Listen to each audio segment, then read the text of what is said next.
Pernahkah kamu bertanya-tanya, mengapa kita tahu apa yang baik untuk kita, namun tetap saja menundanya?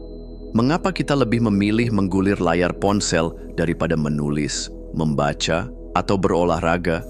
Padahal kita tahu betapa berharganya itu semua. Mungkin jawabannya tidak terletak pada kelemahan, tapi pada desain.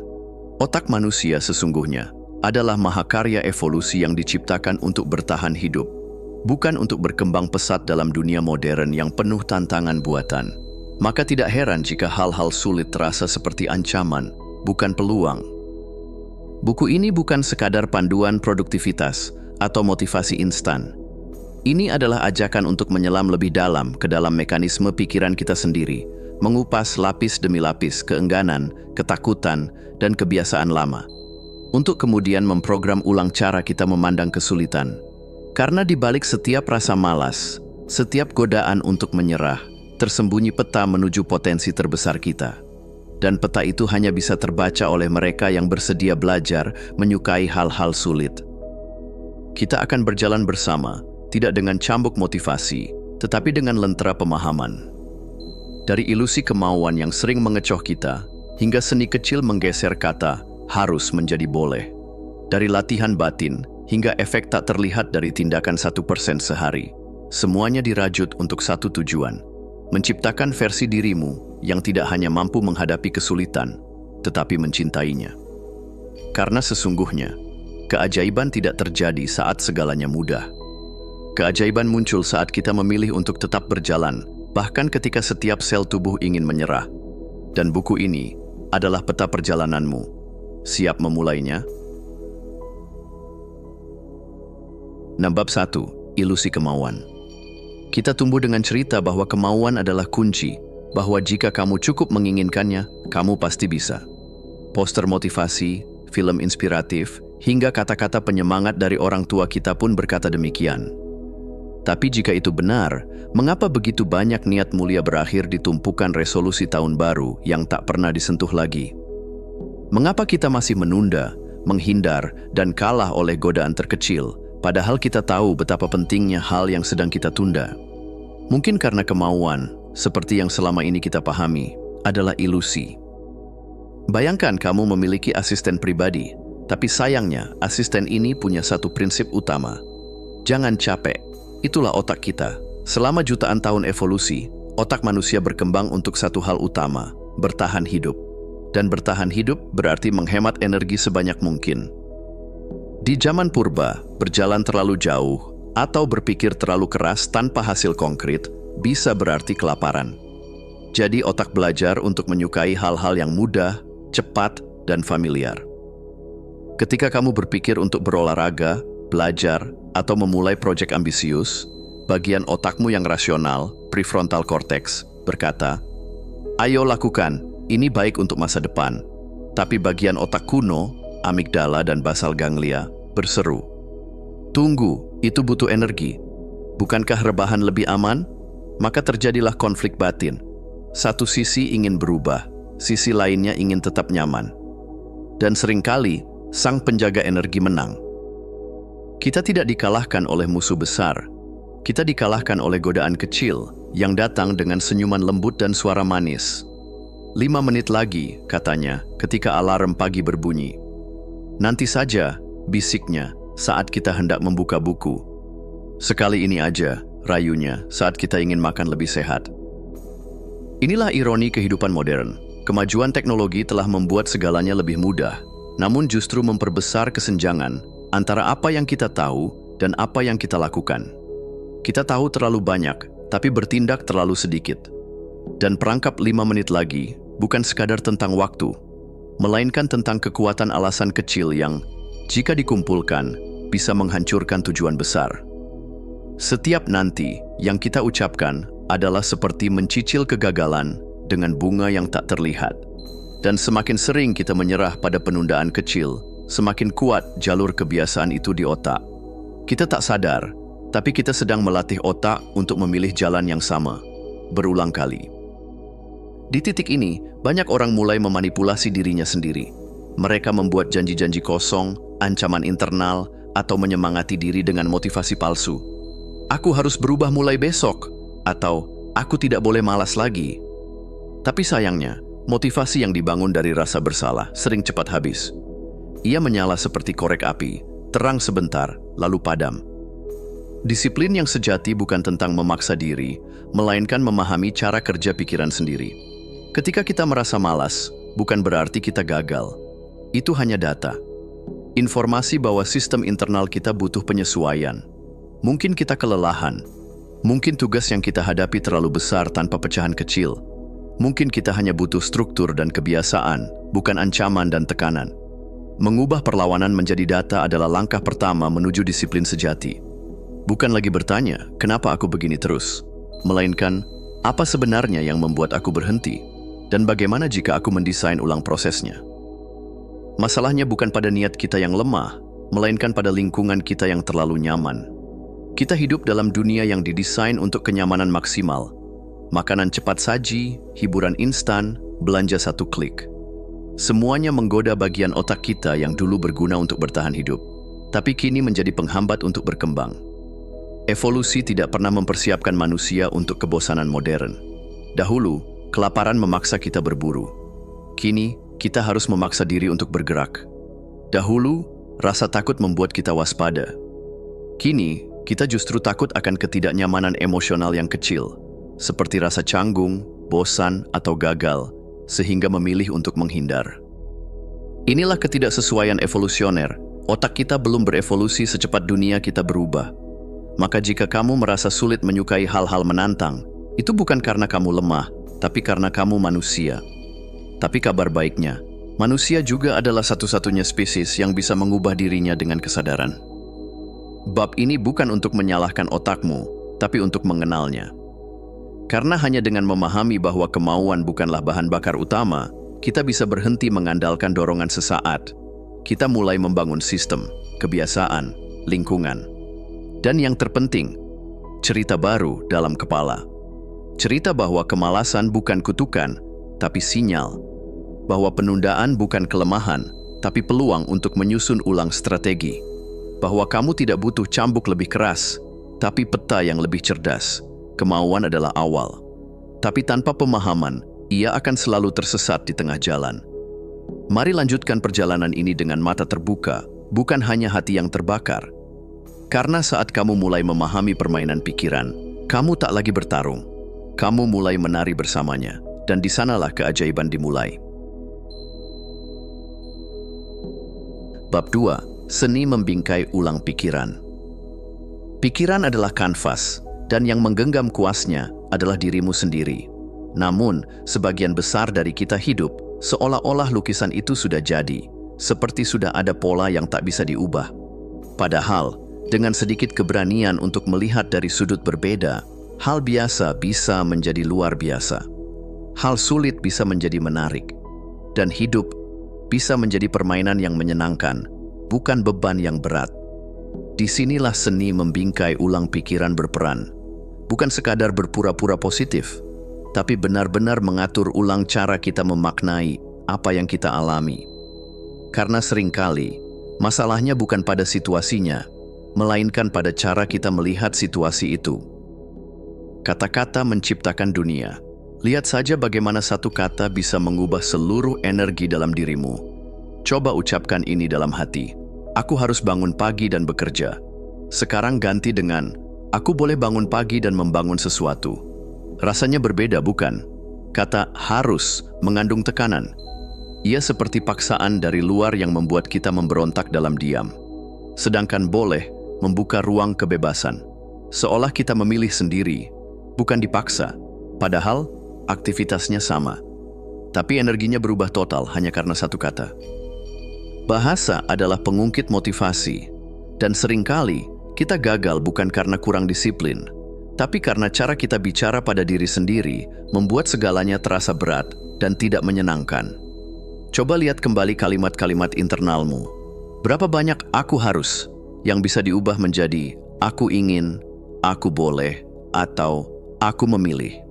Mengganti narasi bukan berarti membohongi diri, tapi justru menyadari bahwa kamu punya kuasa untuk memilih rasa dalam setiap langkah hidupmu. Apa yang membuat anak-anak bisa bermain berjam-jam tanpa merasa lelah? Padahal permainan mereka juga penuh tantangan, karena mereka melihatnya sebagai petualangan, bukan tugas. Sementara itu, banyak dari kita yang sudah dewasa melihat tantangan hidup sebagai sesuatu yang menakutkan. Padahal, apa yang membedakan tantangan dari permainan hanyalah bingkai mentalnya. Bayangkan kamu harus menulis laporan 10 halaman. Terdengar membosankan, bukan? Tapi bagaimana kalau kamu mengubahnya menjadi tantangan pribadi? Aku akan menulis secepat mungkin seperti detektif yang sedang mengejar petunjuk terakhir. Atau kamu buat sistem poin, seperti dalam game, setiap 100 kata, notch 10 poin. Ketika kamu mencapai 100 poin, kamu boleh ambil camilan favorit. Tiba-tiba, otakmu mulai melihat ini sebagai permainan, bukan pekerjaan. Otak manusia menyukai permainan karena permainan memberi rasa kemajuan. Kita suka melihat progres, pencapaian kecil, skor. Jadi jika hidup terasa berat, mungkin karena kamu lupa mengaktifkan mode permainan dalam pikiranmu. Ingat, game paling seru selalu punya musuh, teka-teki, dan level yang menantang. Tapi justru disitulah letak keseruannya. Berpura-pura sampai kamu berhasil, sering terdengar seperti tip motivasi murahan. Tapi jika kita melihat lebih dalam, ini bukan soal kepura-puraan, tapi soal neuroplastisitas. Kemampuan otak untuk berubah berdasarkan tindakan berulang. Ketika kamu bertindak seolah-olah kamu percaya diri, otakmu mulai membentuk jalur baru. Ia belajar dari tindakannya sendiri. Tubuh yang tegap, langkah mantap, suara tegas, semuanya memberi sinyal ke otak bahwa kamu bisa diandalkan. Meskipun awalnya kamu tidak sepenuhnya yakin, tindakanmu mulai menciptakan kenyataan baru di dalam dirimu. Pernah merasa takut sebelum presentasi, lalu kamu pura-pura tenang, dan setelah 5 menit kamu mulai benar-benar merasa tenang? Itulah kekuatan prinsip ini. Kamu tidak harus menunggu merasa siap. Kamu membingkai ulang dirimu sebagai seseorang yang sudah siap, dan membiarkan tubuhmu mendidik pikiranmu. Gunakan ini dalam segala aspek. Berpakaian seolah kamu sudah berada di level yang kamu tuju. Bekerja seolah kamu sudah dipercaya. Mencintai dirimu seolah kamu sudah menyadari nilaimu. Karena terkadang kepercayaan bukan datang dari dalam, tapi melalui perbuatan yang kita ulang dengan sadar. Kita sering diajarkan bahwa stres adalah musuh. Tapi seperti pisau, stres bisa menyakiti atau membantu, tergantung cara kita menggunakannya. Ada 2 jenis stres. Stres ancaman. Saat kita merasa tidak mampu menghadapi situasi, tubuh bereaksi negatif. Stres tantangan. Saat kita merasa tertantang untuk tumbuh, tubuh melepaskan adrenalin dan fokus meningkat. Kabar baiknya, perbedaan antara keduanya hanyalah penafsiran mental. Dalam sebuah studi Stanford yang terkenal, peserta yang diberitahu bahwa stres bisa membantu performa, ternyata mengalami peningkatan energi dan fokus. Bahkan jantung mereka berdetak lebih sehat dibanding yang menganggap stres sebagai hal negatif. Hanya karena mereka mengubah bingkai. Dari ini membahayakan aku, menjadi ini sedang mempersiapkanku. Bayangkan jika setiap tekanan kamu ubah menjadi sinyal bahwa kamu siap naik level. Bahwa rasa tidak nyaman adalah bagian dari pertumbuhan, bukan pertanda kegagalan. Karena seperti otot yang tumbuh lewat tekanan, pikiran juga menguat lewat tantangan. Dan setiap momen yang terasa berat adalah kesempatan untuk mencetak versi dirimu yang lebih kuat dari kemarin. Membingkai ulang pikiran bukan tentang berpura-pura hidup itu selalu indah, tapi tentang belajar memilih lensa mana yang paling memberdayakan. Kamu tidak bisa mengontrol semua yang terjadi, tapi kamu bisa memilih cara melihatnya. Dengan mengganti harus jadi boleh, tugas jadi permainan, kepura-puraan jadi latihan, dan stres jadi bahan bakar, kamu sedang menggeser realitas internalmu. Dan ketika realitas internal berubah, dunia luar ikut bergerak menyesuaikan. Selanjutnya kita akan menyelami lebih dalam bagaimana merancang kebiasaan yang bekerja, meski tanpa kemauan. Tapi sebelum itu, mari tanyakan pada diri sendiri. Jika hidup ini sebuah permainan, bagaimana kamu ingin memainkannya? Bab 3. Alkimia emosi. Emosi itu seperti cuaca. Datang dan pergi, kadang cerah, kadang mendung. Tak selalu bisa diprediksi, tapi bisa dipelajari. Dan siapapun yang belajar membaca langit emosinya akan lebih mudah menavigasi badai hidup. Tapi kebanyakan dari kita justru takut pada emosi. Kita melarikan diri dari marah, menyembunyikan rasa cemas, menekan rasa sedih. Padahal, emosi bukan untuk dihindari. Mereka adalah sinyal. Mereka membawa pesan. Dan jika kamu tahu cara membacanya, kamu bisa mengubahnya. Disinilah seni alkimia emosi dimulai. Mengubah logam biasa bernama emosi mentah menjadi emas kesadaran dan kekuatan pribadi. Kunci pertama dalam alkimia emosi adalah pengenalan. Kamu tak bisa mengendalikan sesuatu yang tak kamu kenali. Pernah merasa gelisah, tapi tak tahu kenapa. Lalu kamu menjadi lebih mudah tersinggung, susah fokus, dan tidak bisa menikmati apapun. Itulah yang terjadi ketika emosi tidak diberi nama. Ia tumbuh diam-diam dan menguasai seluruh panggung batin. Penelitian dari UCLA menunjukkan bahwa hanya dengan menamai emosi, seperti mengatakan, "Saya merasa cemas," atau "Saya sedang marah," bagian otak yang mengatur logika, korteks prefrontal, langsung aktif. Ini seperti menyalakan lampu di ruangan gelap. Emosi tetap ada, tapi tidak lagi mengambil alih setir. Kamu tidak perlu menjadi ahli psikologi untuk mulai melakukan ini. Cukup latih diri untuk jujur dalam diam. Oke, ini bukan malas, ini ketakutan. Ini bukan benci, ini rasa kecewa yang belum selesai. Ini bukan bosan, ini kekosongan karena butuh arah. Semakin sering kamu menamai, semakin kamu menguasai. Emosi tak lagi mengendalikanmu, kamu yang mulai mengendalikan mereka. Cemas dan bersemangat itu seperti dua sisi dari koin yang sama. Keduanya membuat jantung berdetak lebih cepat, napas memburu, dan telapak tangan berkeringat. Tapi perbedaannya hanya satu, interpretasi. Apa yang membuat seseorang gugup saat presentasi bisa jadi sama dengan yang membuat orang lain bersemangat di atas panggung. Bedanya bukan pada tubuh, tapi pada makna yang diberikan. Jadi, bagaimana jika lain kali kamu merasa gugup? Kamu katakan pada dirimu sendiri, "Ini tubuhku sedang bersiap. Ini energi untuk tampil. Ini bukan kecemasan. Ini antusiasme yang belum diberi saluran." Kedengarannya sederhana, tapi ini bukan ilusi. Otak kita merespons ucapan kita sendiri. Sebuah studi dari Harvard menunjukkan bahwa orang yang mengatakan "I'm excited" sebelum melakukan sesuatu yang menegangkan, seperti berbicara di depan umum, tampil lebih percaya diri dan lebih baik dibanding yang mengatakan "I'm nervous" atau berusaha menenangkan diri. Alih-alih melawan kecemasan, ubah bingkainya. Bukannya menekan rasa gugup, alihkan itu menjadi bahan bakar untuk tampil, berbicara, bertindak. Emosi yang sama bisa menjadi musuh atau sekutu, tergantung cara kamu menyapanya. Ada satu fakta yang jarang dibicarakan. Perasaan tidak nyaman adalah kompas pertumbuhan.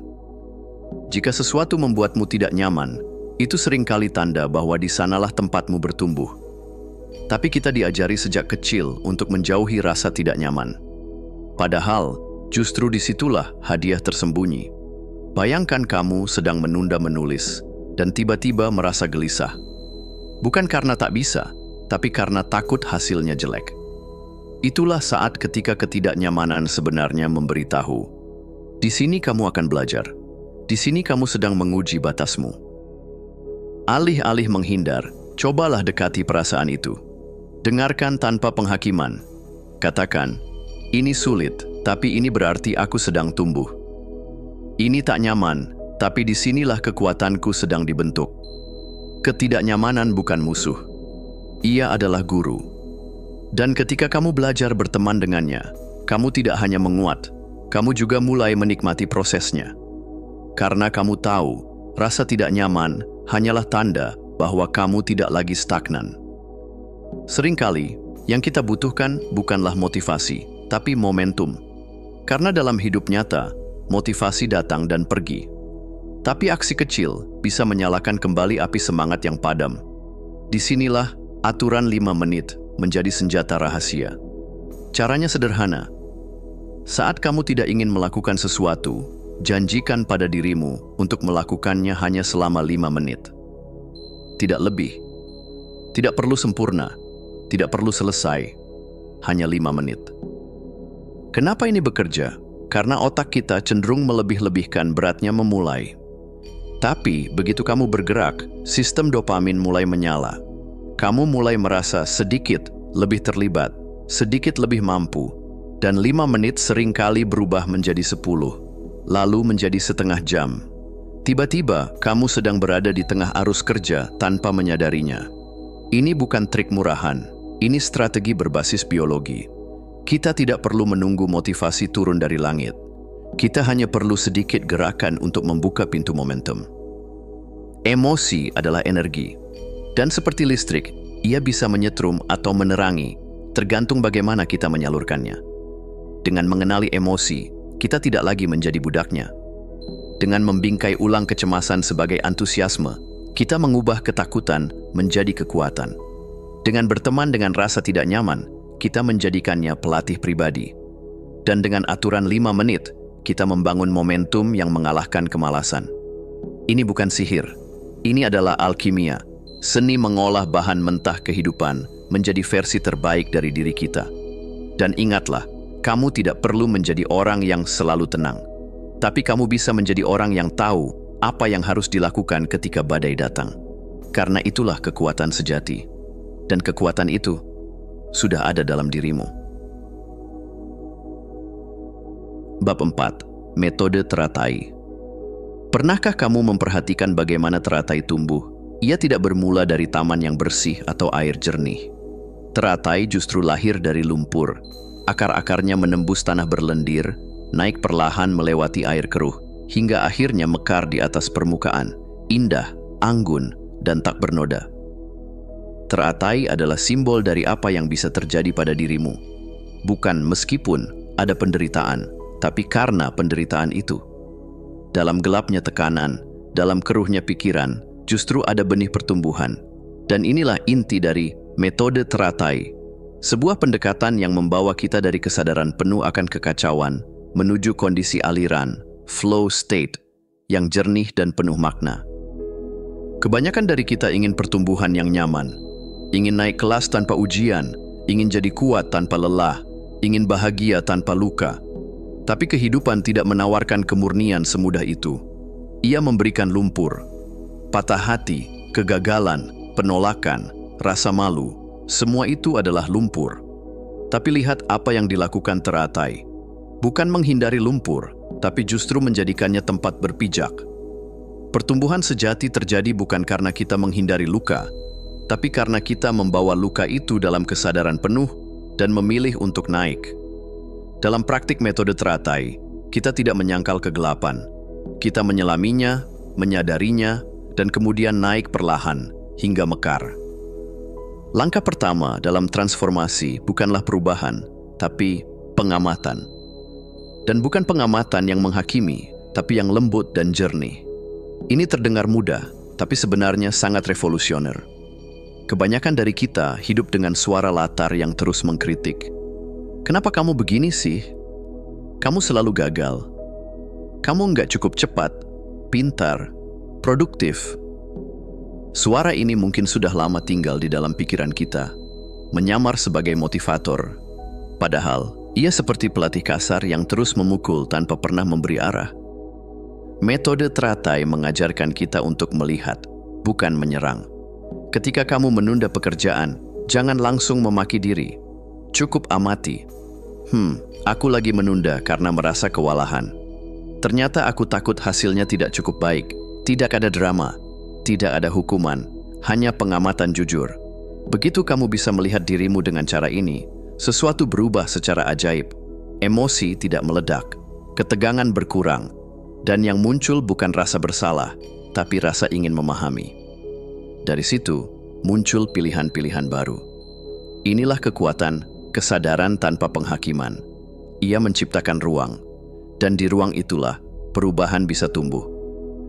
Banyak orang mengira flow state hanya milik para atlet, seniman, atau musisi hebat. Padahal, aliran bisa terjadi dalam hal-hal yang paling sederhana. Menyapu lantai, menulis catatan, mencuci piring, bahkan saat mengetik email. Inilah yang disebut keadaan aliran mikro. Bukan soal aktivitas besar, tapi cara kita hadir sepenuhnya. Pernah merasa waktu menghilang saat kamu fokus pada sesuatu? Saat kamu benar-benar tenggelam dalam momen, tanpa mengeluh, tanpa terganggu, tanpa rasa, aku harus ini itu? Itulah aliran. Metode teratai tidak memaksa kita mengejar kesempurnaan. Ia mengajak kita hadir sepenuhnya.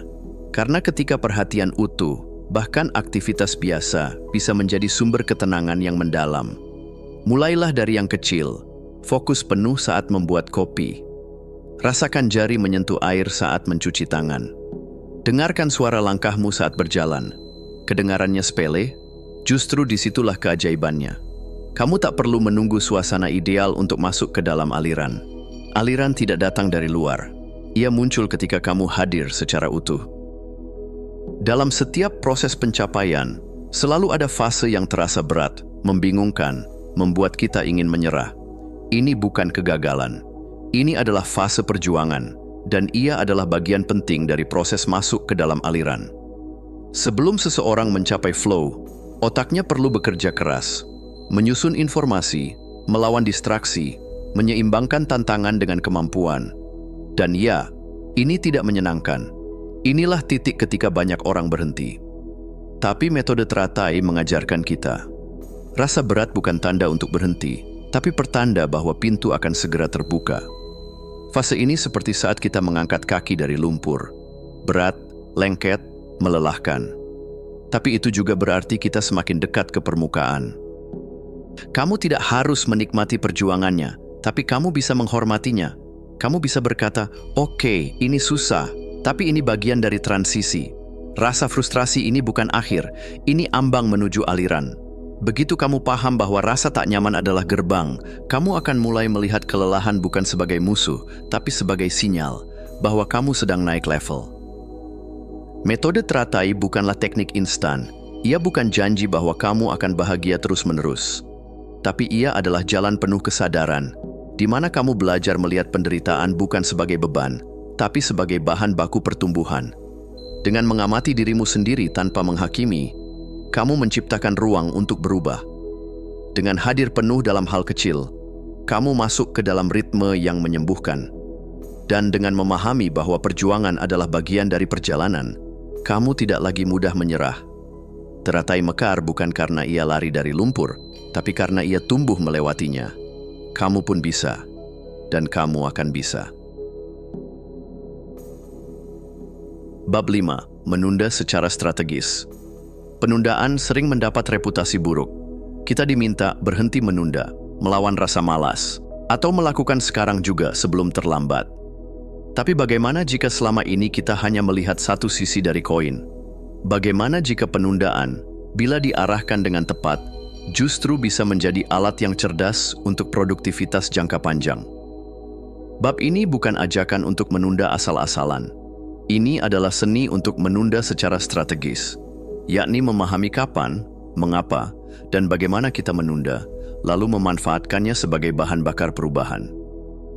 Bayangkan kamu ingin makan lebih sehat, tapi kulkasmu penuh dengan es krim dan makanan cepat saji. Atau kamu ingin lebih sering membaca, tapi buku-bukumu terkubur di pojok lemari, sementara HP selalu di tangan. Ini bukan masalah niat, ini masalah gesekan. Dalam psikologi perilaku, gesekan adalah hambatan kecil yang cukup kuat untuk menggagalkan niat besar. Audit gesekan berarti mengamati bagaimana lingkunganmu membentuk kebiasaanmu, baik mendukung maupun menjatuhkan. Karena seringkali, kamu tidak malas. Kamu hanya terhalang oleh terlalu banyak langkah tak terlihat. Contoh, ingin olahraga pagi, tapi harus cari-cari sepatu, baju, dan matras. Gesekan tinggi. Ingin makan buah, tapi buahnya belum dicuci. Gesekan lagi. Ingin kerja fokus, tapi notifikasi terbuka. Gesekan mental. Solusinya bukan kuatkan tekad, tapi kurangi gesekan. Siapkan sepatu malam sebelumnya. Cuci buah saat baru beli. Matikan notifikasi saat kerja. Rancang lingkungan agar kamu tidak perlu berpikir panjang untuk melakukan hal baik. Dan sebaliknya, tambahkan gesekan untuk kebiasaan buruk. Sembunyikan aplikasi media sosial dalam folder. Jauhkan camilan dari jangkauan. Buat jalan ke kebiasaan buruk jadi lebih berat. Ketika gesekan bekerja untukmu, kamu tak perlu lagi mengandalkan kemauan keras. Kamu hanya perlu sedikit arah. Pernah menonton serial favorit sambil melipat baju? Atau mendengarkan podcast favorit saat mencuci piring?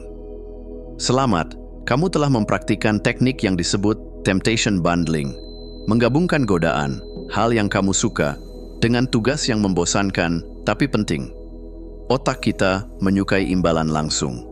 Jadi, jika kamu ingin mulai jogging tapi tidak menikmati prosesnya, cobalah dengarkan audiobook yang hanya boleh kamu putar saat jogging. Jika kamu menunda membersihkan rumah, pasangkan playlist yang bikin kamu goyang.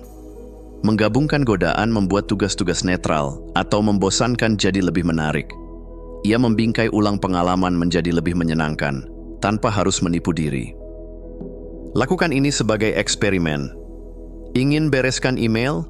Pasang teh favorit dan musik instrumental. Ingin belajar bahasa asing? Gunakan aplikasi dengan elemen permainan. Ingin bereskan keuangan pribadi? Lakukan sambil makan camilan spesial. Menunda tugas tidak selalu berarti malas. Kadang otakmu hanya belum mendapat alasan emosional untuk mulai. Maka beri ia alasan. Gabungkan godaan. Jadikan tugas terasa seperti hadiah. Sir Isaac Newton mungkin tak bermaksud membuat aturan produktivitas, tapi hukum geraknya sangat relevan, yaitu benda diam cenderung tetap diam, benda bergerak cenderung terus bergerak. Itulah inti dari aturan 2 menit. Jika suatu tugas bisa dilakukan dalam waktu kurang dari 2 menit, lakukan sekarang. Dan jika tugas besar terasa berat, mulai saja dengan 2 menit pertama. Kenapa ini ampuh? Karena seringkali, masalah terbesar bukan pada tugas itu sendiri, tapi pada ambang untuk memulai. 2 menit adalah celah sempit yang menembus penundaan. Begitu kamu melewatinya, momentum mulai terbentuk. Dan benda yang sudah bergerak, sulit dihentikan. Contoh, 2 menit membaca bisa jadi 1 bab. 2 menit menulis bisa jadi paragraf pertama. 2 menit membersihkan meja bisa jadi bersih 1 ruangan. Triknya bukan menyuruh diri menyelesaikan semua, tapi cukup memulai. Dan dalam banyak kasus, memulai saja sudah mengubah segalanya. Saat kita menunda, seringkali ada alasan tersembunyi. Takut gagal, takut tidak cukup baik, takut terlihat bodoh. Maka kita menunda, bukan karena malas, tapi karena ingin menjaga ilusi, aku bisa, kalau aku serius. Solusinya bukan menyangkal kegagalan, tapi memeluknya. Pernah dengar istilah CV of Failures? Ini adalah daftar semua kegagalan, penolakan, kesalahan, dan jalan buntu yang pernah kamu alami, dan mengakuinya dengan bangga. Profesor di Princeton pernah mempublikasikan CV kegagalannya. Beasiswa yang ditolak, jurnal yang ditolak, pekerjaan yang tidak didapat. Hasilnya, inspirasi. Kenapa ini penting? Karena CV kegagalan mengingatkan kita. Gagal itu bagian dari kemajuan. Gagal itu bukti kamu mencoba. Gagal itu bukan tanda bahwa kamu buruk, tapi bahwa kamu berani mengambil risiko. Cobalah buat CV kegagalanmu. Kesempatan yang tak kamu dapat. Proyek yang gagal. Kesalahan yang kamu pelajari. Lihat kembali dan tanyakan, apa pelajaran tersembunyi di sini? Dari situ, kamu akan sadar, penundaan karena takut gagal bukan lagi alasan. Karena gagal itu manusiawi, dan menyembunyikannya hanya menambah beban yang tak perlu. Menunda secara strategis bukan berarti menyerah. Ia justru bentuk kedewasaan dalam memahami dirimu sendiri. Ia mengajarkan bahwa bukan kemauan keras yang paling efektif, tapi lingkungan yang mendukung, pengait emosional, langkah kecil, dan rekonsiliasi dengan kegagalan. Jika kamu merasa masih sering menunda, jangan langsung menyalahkan diri. Mungkin kamu hanya butuh audit gesekan. Mungkin kamu hanya butuh sedikit godaan. Mungkin kamu hanya perlu 2 menit pertama. Dan mungkin kamu hanya perlu berdamai dengan masa lalu. Karena penundaan tidak selalu berarti kamu tidak mampu. Kadang, itu hanya undangan untuk menata ulang cara mendekati hidup. Dan dengan strategi yang tepat, penundaan bukan akhir cerita. Ia adalah titik mula baru yang lebih bijaksana. Bab 6. Rekayasa identitas. Di balik setiap kebiasaan, ada cerita yang kita ulang dalam kepala kita sendiri. Dan cerita terkuat itu dimulai dengan 2 kata sederhana, yaitu, saya adalah. Saya adalah pemalas, saya adalah perfeksionis, saya adalah orang yang gak bisa konsisten. Tanpa sadar, kalimat-kalimat ini menjadi mantra tak kasat mata yang mengarahkan seluruh perilaku kita. Karena begitu kamu percaya bahwa itulah dirimu, seluruh tindakanmu akan berusaha untuk membenarkan keyakinan itu. Pikiran akan mencari bukti, dan hidupmu akan menjadi cermin dari identitas yang kamu warisi atau wariskan sendiri. Namun kabar baiknya, identitas bukan warisan, ia bisa direkayasa.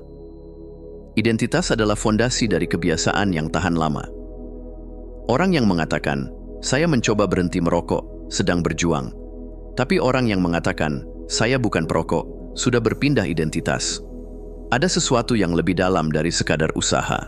Ada perubahan dari apa yang dilakukan menjadi siapa dirinya.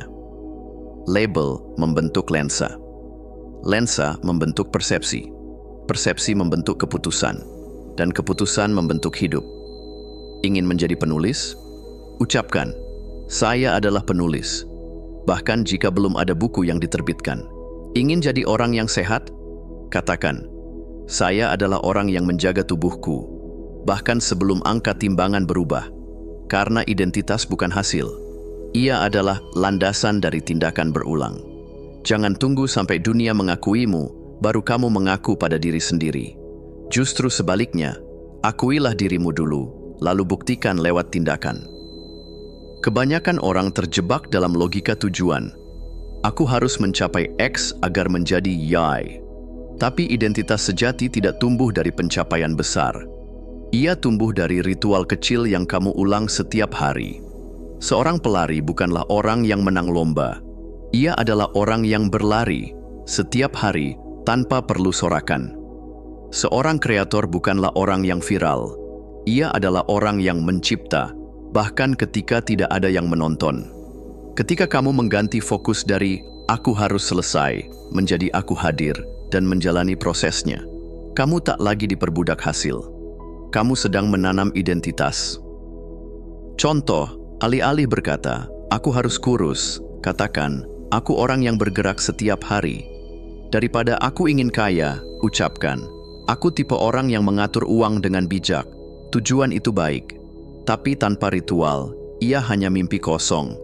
Dan ritual, meski kecil, jika konsisten, adalah bukti sehari-hari bahwa kamu sedang tumbuh menjadi versi baru dari dirimu. Semua orang pernah bolong, pernah lupa, pernah gagal. Tapi ada perbedaan besar antara terpeleset sekali dan membiarkannya jadi pola. Disinilah kekuatan aturan sederhana ini. Jangan absen 2 kali. Jika kamu terlewat meditasi hari ini, lakukan besok. Jika kamu gagal makan sehat 1 kali, jangan 2 kali berturut-turut. Jika kamu tidak sempat menulis pagi ini, sempatkan sore nanti. Mengapa ini penting? Karena 1 kesalahan bukan masalah. Tapi, 2 kesalahan berturut-turut membuat otak mulai membentuk cerita baru. Mungkin, aku memang gak cocok. Dengan aturan ini, kamu mengizinkan diri untuk tidak sempurna, tapi tetap bertanggung jawab. Konsistensi bukan tentang selalu sempurna, tapi tentang kembali secepat mungkin ketika jatuh. Dan itulah yang membentuk jati diri. Bukan jumlah hari tanpa celah, tapi seberapa cepat kamu bangkit. Seringkali rasa tidak percaya diri datang bukan karena kita gagal, tapi karena kita lupa pernah menang. Kita ingat luka, tapi melupakan kekuatan. Kita fokus pada kesalahan, tapi menghapus keberhasilan kecil yang pernah kita raih. Padahal, di balik layar hidupmu, ada banyak sekali momen kemenangan. Hanya saja kamu tidak sempat menamainya. Disinilah kamu menjadi arkeolog bagi dirimu sendiri. Luangkan waktu, ambil kertas, tanyakan, kapan terakhir aku bangkit dari sesuatu yang sulit? Apa satu hal yang dulu terasa mustahil, tapi kini biasa? Apa pencapaian kecil yang pernah membuatku bangga? Ingat, ini bukan tentang juara 1, viral, atau medali. Ini tentang momen kecil yang jadi batu loncatan batinmu. Contoh, kamu pernah menyelesaikan skripsi meski penuh tekanan. Kamu pernah belajar desain dari nol hingga bisa menjual karya. Kamu pernah membantu teman melewati masa sulit. Tulis semuanya, simpan, baca ulang saat kamu ragu. Karena percaya diri bukan datang dari pujian orang lain. Ia tumbuh dari bukti nyata bahwa kamu pernah bisa. Dan karena itu, kamu bisa lagi. Di akhir hari, kamu bukan sekadar hasil masa lalu. Kamu adalah cerita yang sedang ditulis, satu tindakan kecil setiap hari. Jika kamu ingin berubah, ubah dulu. Siapa kamu percaya dirimu sebenarnya? Ubah kalimat, saya adalah, ubah ritual harianmu, ubah cara kamu bangkit setelah gagal, dan gali ulang kemenangan kecilmu. Karena ketika identitasmu berubah, semuanya ikut berubah. Kebiasaan, keputusan, hubungan, jalan hidup. Rekayasa identitas bukan tipu daya. Ia adalah seni mengarahkan hidupmu sesuai dengan versi terbaik yang selama ini menunggu untuk kamu hidupkan. Dan kamu selalu bisa memilih ulang, mulai hari ini. Bab 7, Latihan Mental. Setiap atlet elit tahu, kemenangan tidak hanya dimulai dari kaki yang cepat atau tangan yang kuat, tapi dari pikiran yang siap. Pikiran adalah medan perang pertama, dan terkadang satu-satunya tempat kemenangan ditentukan. Namun latihan mental bukan hanya untuk juara dunia atau pelari olimpiade. Kita semua setiap hari sedang berlaga. Di ruang kerja, meja belajar, dapur yang sibuk, bahkan saat menghadapi kegagalan dan rasa takut. Maka, mengapa tidak melatih pikiran kita dengan keseriusan yang sama? Mari selami dunia latihan mental. Bukan sekadar berpikir positif, tapi berpikir strategis. Bukan sekadar menenangkan diri, tapi mengaktifkan potensi yang tersembunyi dalam sistem saraf dan postur tubuh kita. Otak kita tidak tahu perbedaan antara sesuatu yang benar-benar terjadi dan sesuatu yang dibayangkan dengan cukup detail. Inilah mengapa atlet visualisasi sebelum bertanding. Inilah juga mengapa public speaker membayangkan panggung sebelum tampil. Dan kamu bisa menggunakan kekuatan yang sama untuk rapat, presentasi, atau sekadar menjalani hari penuh tantangan. Visualisasi bukan sekadar membayangkan yang indah. Ini adalah simulasi otak, latihan dalam benak yang menyiapkan tubuh untuk bereaksi. Caranya, duduk tenang, tutup mata. Bayangkan dengan detail di mana kamu berada, apa yang kamu rasakan, dengar, katakan. Visualisasikan dirimu menghadapi situasi sulit dan berhasil menaklukkannya dengan tenang dan percaya diri. Rasakan seolah itu nyata, karena bagi otakmu memang begitu. Ini bukan khayalan, ini peretasan saraf. Kamu sedang membentuk lintasan-lintasan baru di otak yang akan mempercepat respons ketika kamu benar-benar berada di situasi nyata. Kebanyakan orang hanya berpikir tentang apa yang bisa berjalan lancar, tapi para pemikir hebat, termasuk para perencana militer dan CEO, punya metode sebaliknya, pramortem. Apa itu? Sederhananya, kamu berpura-pura kegagalan sudah terjadi. Lalu kamu bertanya, apa yang menyebabkan semuanya gagal? Dari situlah muncul kejelasan. Mungkin kamu sadar bahwa kamu akan terdistraksi oleh HP, atau kamu lupa memperhitungkan waktu transportasi, atau kamu terlalu optimis dan lupa cadangan rencana. Pramortem bukan sikap pesimis. Ini adalah latihan kesiapan mental. Daripada terkejut oleh hambatan, kamu sudah mengenali medan tempurnya lebih dulu. Kamu mengubah tak terduga menjadi sudah diantisipasi. Dan di dunia yang serba cepat ini, itu kekuatan super. Kamu bukan hanya berpikir dengan otakmu, kamu berpikir dengan seluruh tubuhmu. Inilah konsep embodied cognition, atau kognisi yang diwujudkan.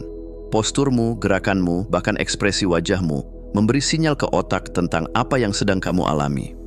Pernah coba duduk tegak dan menarik napas dalam, lalu merasa lebih percaya diri? Atau justru membungkuk dan merasa makin lelah secara emosional? Itu bukan kebetulan. Gerakan tubuh adalah dialog dua arah. Senyum, meski palsu, bisa memicu pelepasan serotonin. Berdiri tegak dengan dada terbuka bisa meningkatkan rasa percaya diri. Istilah populernya, power pose. Gerakan ritmis, seperti berjalan atau menari, bisa menenangkan pikiran yang gelisah. Jadi, sebelum menyalahkan pikiran, lihat dulu tubuhmu. Mungkin yang kamu butuh bukan motivasi, tapi sekadar berdiri, meregangkan tubuh, atau bernapas lebih dalam. Setiap malam, sebelum tidur, kamu punya kesempatan emas, merekam ulang pelajaran hari itu. Seperti atlet yang menonton tayangan ulang pertandingannya, kamu bisa memutar ulang 24 jam dalam benakmu. Tanya, apa yang berjalan baik? Apa yang bisa dilakukan lebih baik? Kapan aku mulai terdistraksi? Apa satu momen yang bisa kuhadapi dengan cara berbeda? Kuncinya bukan menyalahkan diri, tapi menonton ulang dengan rasa ingin tahu, bukan rasa malu. Kamu bukan hakim atas dirimu sendiri, tapi seorang pelatih. Dan setiap malam adalah ruang evaluasi yang tenang, sunyi, dan penuh kesempatan perbaikan. Putar ulang harimu. Bukan untuk mengutuki, tapi untuk memperkuat otot mentalmu. Karena kegagalan yang direfleksikan bukan kegagalan. Ia adalah bahan bakar pertumbuhan. Pikiranmu seperti otot. Kalau dipaksa terus, bisa cedera. Tapi kalau dilatih dengan sadar dan bertahap, ia bisa menjadi alat paling tajam dalam menghadapi dunia. Latihan mental bukan tugas tambahan. Ia bisa diselipkan dalam jeda. Visualisasi di pagi hari. Pramortem saat menyusun rencana. Postur tubuh saat akan tampil. Refleksi 24 jam saat hendak tidur. Tidak perlu sempurna, cukup sadar. Karena seperti tubuh, pikiran pun butuh pemanasan, latihan, istirahat, dan kasih sayang. Dan siapa tahu, dengan melatih pikiran secara konsisten, kamu bisa membuktikan satu hal penting. Tantangan terbesar dalam hidup bukan untuk dihindari, tapi untuk dihadapi dengan pikiran yang siap dan hati yang ringan. Bab 8. Efek kumulatif dari tindakan kecil. Pernahkah kamu menyaksikan air menetes perlahan ke atas batu? Tidak ada suara gemuruh, tidak ada ledakan dramatis, hanya satu tetes, lalu satu tetes lagi, lalu satu lagi. Tapi berikan cukup waktu, dan batu itu pun berubah bentuk. Bukan karena satu tetesan, tapi karena konsistensi dari ribuan tetesan kecil. Inilah kekuatan tindakan kecil. Mereka tidak selalu tampak hebat, bahkan seringkali membosankan.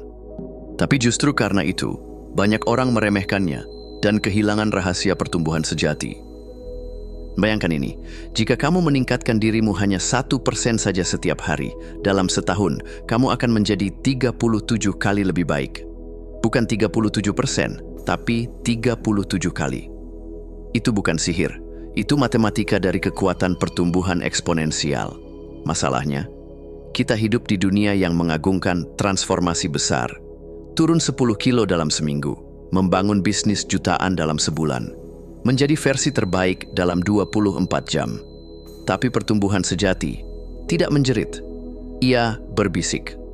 1 menit meditasi, menulis 1 paragraf, membaca 1 halaman, olahraga 5 menit.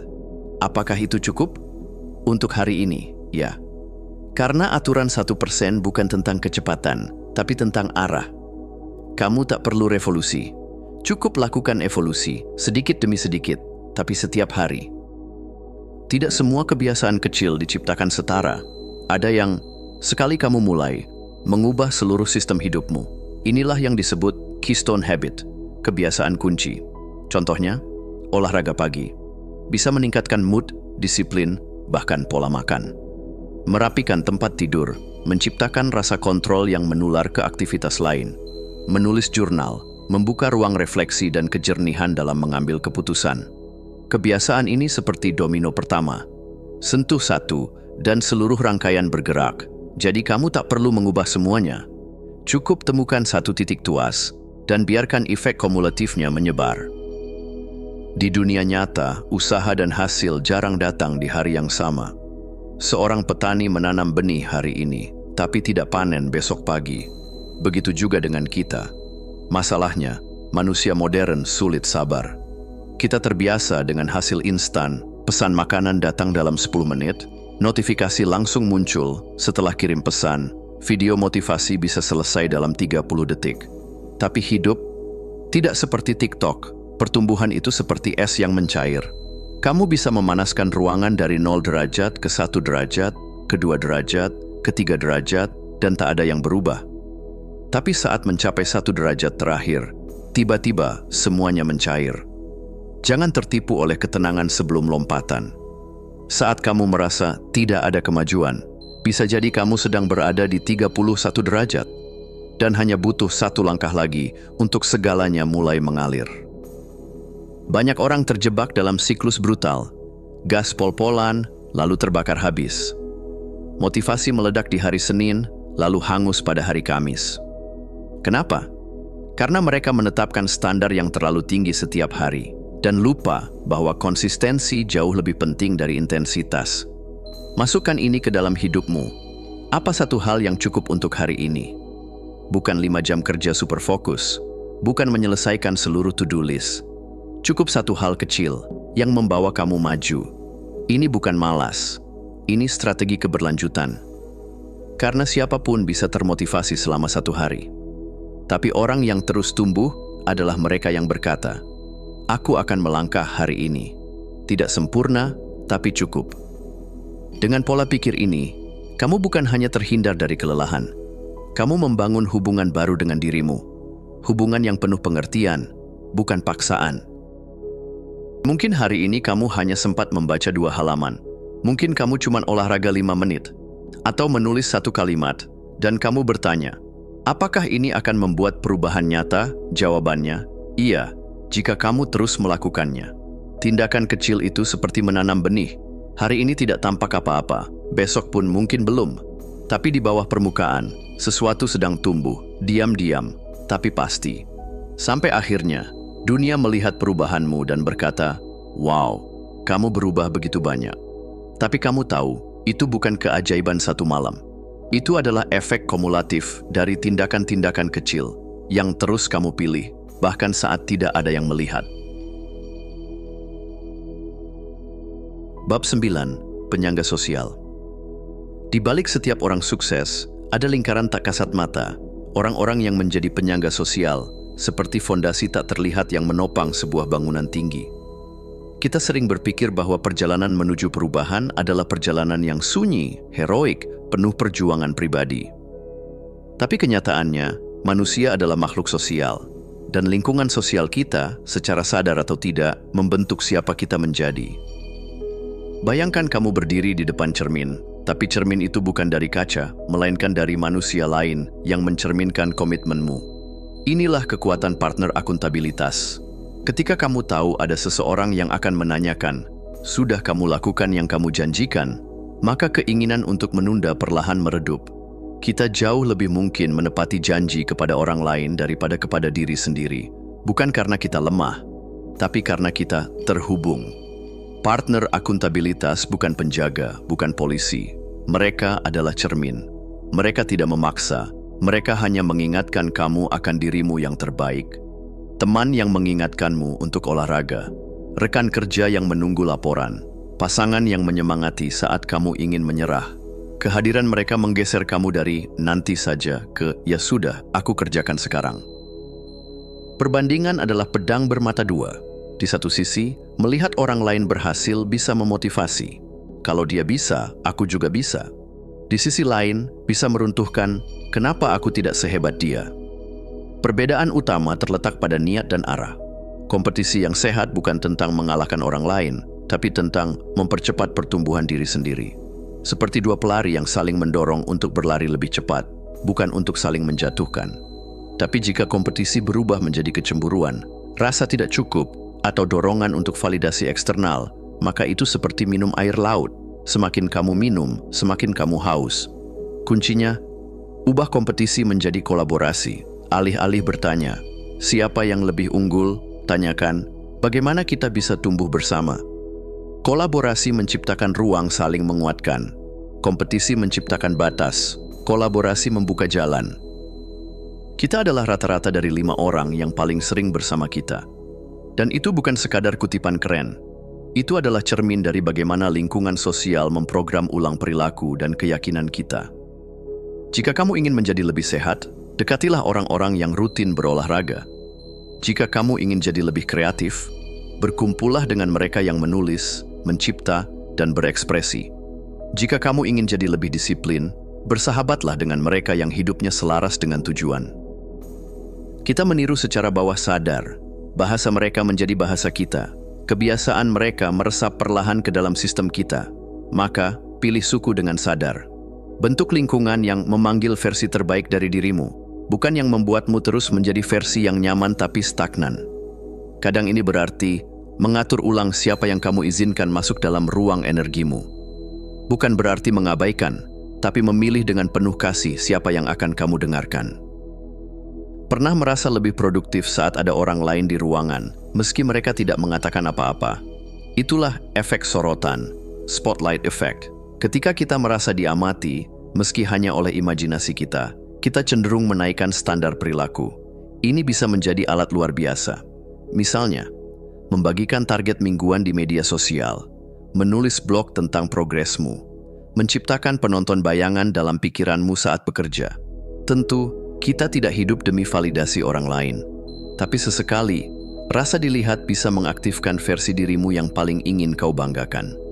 Kita bermain lebih serius saat tahu ada yang menonton, terutama jika penonton itu adalah diri kita sendiri di masa depan. Manusia bukan pohon tunggal, tapi bagian dari hutan yang saling terhubung melalui akar. Saling memberi nutrisi, saling menopang saat badai datang. Dan seperti hutan, kita tumbuh bukan karena berdiri sendiri, tapi karena ada yang berdiri bersama kita. Jadi ketika kamu merasa lelah, terjebak, atau kehilangan arah, jangan hanya bertanya, apa yang harus kulakukan? Tanyakan juga, siapa yang bisa berjalan bersamaku? Karena perubahan sejati jarang terjadi dalam isolasi. Ia lahir dari koneksi, dari cermin, dari suku, dari kolaborasi, dari cahaya kecil yang kita pantulkan satu sama lain. Kamu tidak perlu melawan dunia sendirian. Bangun jembatan, cari pelindung, jadilah pelindung. Dan biarkan perjalanan ini menjadi petualangan kolektif menuju versi terbaik kita, bersama. Bab 10. Pola pikir anti rapuh. Kehidupan bukanlah perjalanan tanpa rintangan. Setiap hari, kita dihadapkan pada tantangan yang memerlukan keberanian dan ketahanan. Namun, apakah kita benar-benar rapuh di hadapan kesulitan? Atau ada cara untuk mengubah pengalaman-pengalaman itu menjadi batu loncatan menuju kekuatan yang lebih besar? Dalam bab ini, kita akan menyelami konsep pola pikir anti rapuh, sebuah cara berpikir yang tidak hanya menerima tantangan, tetapi juga berkembang karenanya. Mari kita lihat bagaimana kita bisa melihat stres, ketidaknyamanan, stagnasi, dan pilihan sulit sebagai sumber daya, bukan beban. Pernahkah kamu merasa bahwa hidup memberimu lebih banyak luka daripada kebahagiaan? Seperti sebuah beban yang tak pernah berhenti. Setiap permasalahan datang bergulir, menambah lapisan pada hati yang sudah lelah. Namun, trauma dan stres memiliki peran yang sering kali kita abaikan. Mereka adalah guru kehidupan. Bayangkan kalau tidak ada rasa sakit, tidak ada tantangan yang mengguncang. Apa yang akan kita pelajari tentang diri kita? Tentang ketahanan kita? Tentang kekuatan yang tersembunyi dalam diri kita yang belum pernah kita ketahui? Trauma bukanlah sesuatu yang perlu kita takuti. Bukan berarti kita harus mencari atau menginginkannya. Tapi, setiap kali kita mengalami kesulitan, kita diberikan kesempatan untuk berkembang. Pola pikir anti rapuh melihat stres sebagai bagian dari proses alkimia kehidupan, seperti logam yang ditempa dalam api menjadi baja. Saat kita melewati kesulitan, kita tidak hanya bertahan, kita tumbuh lebih kuat. Ini bukan tentang menghindari rasa sakit, melainkan menghadapinya dengan keyakinan bahwa itu akan mengajarkan kita sesuatu yang berharga. Dengan setiap rintangan yang kita lewati, kita menjadi lebih tahan banting, lebih cerdas, lebih siap menghadapi tantangan yang lebih besar di masa depan. Bila kita berbicara tentang pertumbuhan pribadi, kita tidak bisa menghindari kenyataan bahwa ketidaknyamanan adalah bagian yang tak terhindarkan. Dalam setiap perubahan yang kita alami, ada kurva adaptasi yang harus dilalui, di mana kita merasa canggung, tidak nyaman, dan bahkan frustrasi. Namun, justru disitulah letak kekuatan kita. Pada awalnya, kita mungkin merasa terombang-ambing ketika mencoba hal-hal baru. Pikiran kita cenderung berontak. Ini tidak nyaman, ini tidak sesuai dengan zona aman saya. Tapi, apakah kamu tahu bahwa ketidaknyamanan adalah satu-satunya kepastian dalam hidup? Jika kita menerima kenyataan ini dan berhenti berusaha menghindarinya, kita mulai memahami bahwa ketidaknyamanan adalah tanda bahwa kita sedang bergerak maju. Jadi bagaimana kita bisa beradaptasi dengan cepat? Salah satu kunci utamanya adalah dengan merangkul ketidaknyamanan. Setiap kali kita merasa tidak nyaman, kita tahu kita berada di jalur yang benar, menuju pertumbuhan. Cobalah untuk melihat rasa cemas atau ketakutan sebagai teman perjalanan yang memberitahumu bahwa kamu sedang keluar dari zona nyaman, menuju pencapaian yang lebih besar. Terkadang, setelah kita melewati banyak tantangan dan mencapai titik di mana kita merasa telah menguasai sesuatu, muncul perasaan yang mengejutkan, stagnasi. Bahkan ketika kita telah menguasai banyak hal, terkadang kehidupan terasa membosankan. Tidak ada lagi tantangan besar yang datang, tidak ada lagi kegembiraan dalam pencapaian. Inilah yang saya sebut sebagai dataran tinggi yang membosankan, saat kita merasa sudah berada di puncak gunung. Namun ternyata itu hanya dataran tinggi yang terasa datar dan tidak menggairahkan. Ketika hal ini terjadi, kita sering terjebak dalam perasaan, ini saja. Tapi, dataran tinggi bukanlah akhir dari perjalanan. Ia justru merupakan kesempatan untuk melangkah lebih jauh, untuk memulai perjalanan baru dengan lebih bijak dan lebih matang. Kita bisa menggunakan fase ini untuk memperdalam penguasaan kita dan mencari cara baru untuk melibatkan diri dalam pencapaian. Dataran tinggi bukanlah tempat untuk berhenti, ia adalah landasan untuk lompatan besar berikutnya. Bersyukurlah saat kamu merasa stagnan. Itu berarti kamu telah mencapai tingkat penguasaan yang baru, dan dari sana, kamu bisa memulai lagi dengan lebih banyak kedalaman. Tantangan baru menanti, hanya dengan sedikit perubahan perspektif. Kehidupan kita dibentuk oleh pilihan-pilihan kecil, namun juga oleh pilihan besar yang mengubah arah takdir kita. Setiap keputusan yang kita buat adalah warisan yang kita tinggalkan untuk masa depan kita. Apa yang kita pilih hari ini akan menggema sepanjang waktu, membentuk masa depan yang akan kita alami. Kadang-kadang, pilihan-pilihan ini datang dengan harga yang tinggi, tetapi mereka adalah batu pijakan menuju kehidupan yang lebih berarti. Pilihan sulit, terutama yang terkait dengan pengorbanan atau perubahan besar, seringkali membawa ketegangan antara apa yang kita inginkan sekarang dan apa yang kita butuhkan untuk berkembang di masa depan. Tetapi, pola pikir anti rapuh mengajarkan kita untuk melihat pilihan-pilihan sulit ini bukan sebagai beban, tetapi sebagai peluang untuk membentuk diri kita menjadi lebih kuat. Ketika kita memilih untuk mengambil langkah besar, meskipun sulit, kita memberi diri kita kekuatan untuk menghadapi apapun yang datang di masa depan. Pilihan-pilihan besar ini tidak hanya menentukan arah hidup kita, tetapi juga menggambarkan siapa kita sebenarnya. Mereka adalah ujian ketahanan yang memberi kita kesempatan untuk membuktikan kepada diri kita sendiri bahwa kita mampu bertahan, berkembang, dan mencapai lebih dari yang kita kira mungkin. Pola pikir anti rapuh bukan hanya tentang bertahan dari kesulitan, tetapi tentang berkembang karenanya. Setiap stres, ketidaknyamanan, stagnasi, dan pilihan sulit adalah bagian dari proses pembentukan diri. Mereka tidak mendefinisikan kita sebagai orang yang rapuh, tetapi justru menunjukkan betapa kuatnya kita dalam menghadapi rintangan. Kehidupan tidak pernah menjanjikan kita jalan yang mudah, namun ia memberi kita kesempatan untuk memilih bagaimana kita merespon tantangan yang datang. Dengan mengadopsi pola pikir ini, kita tidak hanya bertahan, kita menjadi lebih kuat, lebih bijaksana, dan lebih siap menghadapi masa depan. Jangan takut akan tantangan, justru sambutlah mereka, karena di baliknya ada potensi untuk menjadi versi terbaik dari diri kita.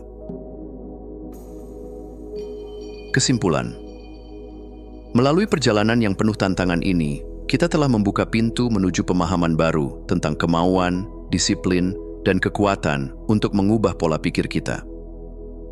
Setiap bab dalam buku ini adalah undangan untuk memandang hal-hal yang sulit, yang menantang, bahkan yang menakutkan, sebagai kesempatan untuk tumbuh dan menjadi lebih kuat. Kemauan yang sering kita anggap sebagai sesuatu yang mudah dikendalikan, ternyata memiliki lapisan kompleksitas yang lebih dalam dari yang kita kira. Namun, kini kita tahu bahwa menghadapinya bukan hanya soal bertahan, tetapi juga merangkulnya sebagai guru dalam perjalanan hidup yang penuh warna ini. Setiap langkah kecil yang kita ambil, setiap ketidaknyamanan yang kita rasa, adalah bagian dari proses alkimia yang mengubah kita menjadi versi yang lebih bijaksana, lebih tangguh, dan lebih cakap dalam menghadapi kehidupan. Dengan menggunakan seni membingkai ulang pikiran, kita dapat merubah tugas yang sulit menjadi petualangan yang memicu semangat. Dengan alkimia emosi, kita belajar untuk tidak terperangkap dalam arus perasaan, tetapi menjadikannya sebagai peta untuk perjalanan kita.